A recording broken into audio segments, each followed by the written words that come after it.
Gary Stearman with another Prophecy in the News update today, Tuesday, May 25th.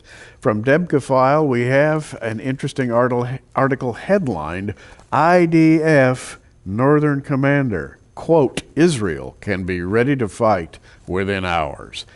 And here's the article. The White House has dispatched 3 top officials to the Middle East in an effort to calm war tensions, which Lebanon and Syria have played up over Israel's homeland missile defense exercise. It's called Turning Point 4. And by the way, you may not read about this in the papers very much, but they are in the heart of a very large exercise in Israel to see how civil defense prepared the Israeli society is at this point. Debka Files Washington sources report as the exercise began Sunday, May 23rd, Operational Northern Command Brigadier Gadi Eisenkot said, quote, no party concerned has an interest in another showdown, but the IDF could be ready to fight within hours. He added that if confronted, Israel could take on both the Syrian-Lebanese front and Gaza. You know, that would be a two-front war. And in a moment, I'm going to show you how that two-front war has now become internationalized in yet another way. And he said, it's no secret that we live in a region beset with rocket and missile threats. Of course, he's referring to Hezbollah on Israel's northern border. Hezbollah has more rocket firing capability than most small countries. And that's by a factor of probably 10. The 5-day exercise going on in Israel will be covering the whole country. It'll be testing local and national authorities' responses to simultaneous missile and rocket attacks against civilian locations from Lebanon, Syria, Iran, and the Gaza Strip. On Wednesday, May 27th, now that is coming up, there will be sirens that will signal civilians to make for sheltered areas. How about that? Those sirens signaling Israelis to go into sheltered areas will be a measure of how prepared society happens to be at that time. Remember the sealed rooms back in the days of the Scud missiles? Yes. Israel has had these civil defense preparedness exercises before, and they were far more than exercises. We have another interesting article. At the very same time, our president has started a massive United States air, sea, marine buildup opposite Iran. We have this. The Obama administration has boosted U.S. military strength in the Mediterranean and Persian Gulf regions in the short term with an extra air and naval strike force and 6,000 marine and sea combatants. Carrier Strike Group 10, headed by the USS Harry S. Truman aircraft carrier, sails out of the U.S. Navy base at Norfolk, and that's in Virginia. They left on Friday, May 21st. They're going to be fully in place in the Persian Gulf. On arrival there, the number of the United States carriers off the Iranian shores will be 2, not just 1. And you know, when a carrier arrives, it arrives with an entire strike force. It's like a flotilla of warships surrounding and protecting that carrier. So there will be 2 in the Persian Gulf. Look at a map. That would put them in very close striking distance of Iran. Now, it's also the first time that Obama, since taking office 14 months ago, is sending military reinforcements to the Persian Gulf. One final note before we comment on all this.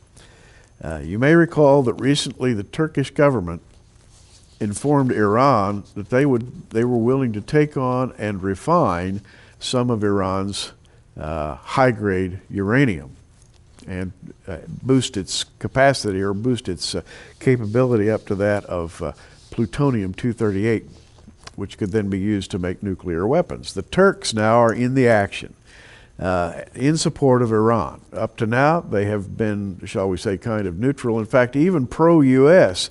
up to a point. But get this, the Turks sent a secret message to Jerusalem Monday, May 24th, saying, we will take action if the Israeli Navy prevents the Freedom Flotilla of 9 boats from reaching the Gaza Strip on May 27th for the avowed object of breaking Israel's blockade on the Hamas-ruled territory and delivering humanitarian aid. The Turks now have launched a flotilla, the so-called humanitarian aid, to break an Israeli offshore blockade and to go in and provide aid and comfort to Hamas in Gaza.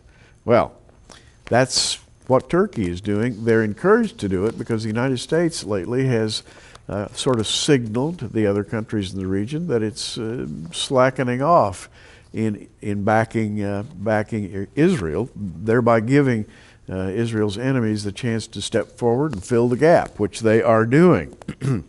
These 3 boats that have set sail were personally sent forth by Turkey's Prime Minister Recep Erdogan, and Erdogan has sent these forth to make a statement. Make no mistake, he's making the statement that Turkey is now in the battle against Israel and in favor of Hamas.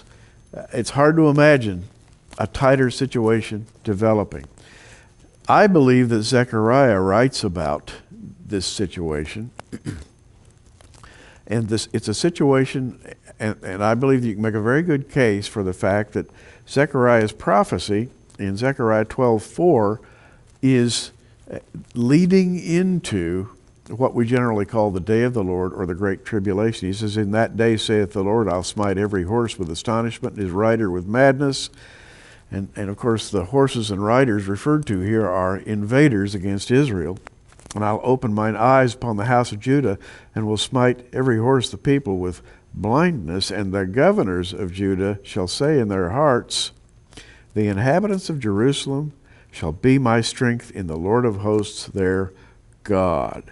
In that day will I make the governors of Judah like a hearth of fire among the wood, and like a torch of fire in a sheaf, and they shall devour all the people round about on the right hand and on the left, and Jerusalem shall be inhabited again in her own place, even in Jerusalem."